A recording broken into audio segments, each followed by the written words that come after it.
Hey everybody, and welcome back to Read by Ross. And today's episode I'm going to be showing you, with the help of Dan Harris, on how you can become 10% happier with the help of his wonderful book entitled the same thing.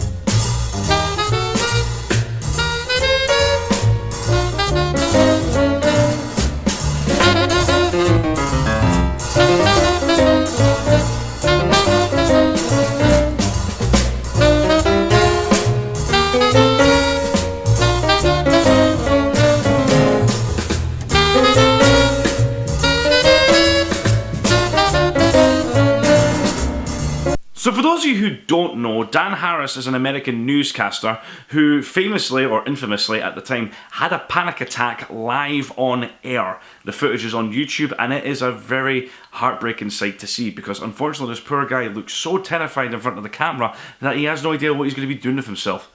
So how did he cope with the whole situation? Well, this is where this book comes into play.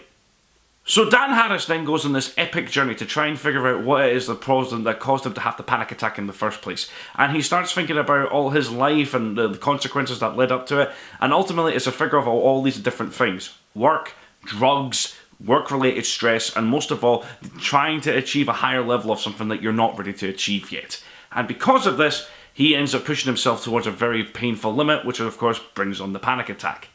Now, brought up in a very interesting case, he's then sent off to do news reports on religion, and he comes across all the different sort of religious types, such as, Christianity, evangelicalism, but then he wanders onto spiritual enlightenment, in which he starts having conversations with Eckhart Tolle, Deepak Chopra, and even the Dalai Lama of all people. And he starts to open himself up to a new idea that will totally help him out and revolutionise his life completely, and that is meditation. Now, in this book, Dan Harris writes it in a very much of a journalistic style point of view, where he's writing it from his experiences, but has a well-written understanding that you get a point that he is being professional while he's writing this book. And he gets himself across and says, I was a skeptic in this whole thing, I had no idea this was going to help me, but here I am conveying this message to you.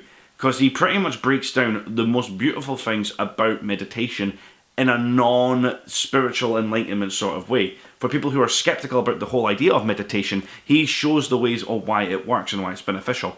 And as somebody who's been recently meditating myself, this book ticked a lot of boxes about what he was trying to do when he was explaining how good meditation is. He then goes on to share stories about when he went to a meditation retreat, how he coped when he met the Dalai Lama and Deepak Chopra and Eckhart Tolle and all that sort of stuff, but most of all, how he was trying to pass on a beautiful message that meditation is actually one of the most beneficial things that anybody can do when they're in a state when their mind is totally cluttered and has nothing to do. And it's great to read from somebody in a profession where they sit in front of a camera and have to come across with a calm and composed demeanour, that even they have struggled with the voices in their heads that tells them that everything is going to go wrong. And believe me, even doing this right now, it's not as easy as it sounds. By the end of the book, you walk away with a beautiful new appreciation of hopefully that meditation is something that you want to try and you want to look into. And quite frankly, I do think you should do it. I think everybody should. Meditation is actually a beautiful thing. And if it goes from a man having a panic attack who is now in a beautiful calm state enlightenment, where even if he's not his higher self, as most of the Buddhists play out as it is, he still talks of this generosity and beauty towards why meditation is so good in the first place. And quite frankly, you can't go anything wrong with a book like that.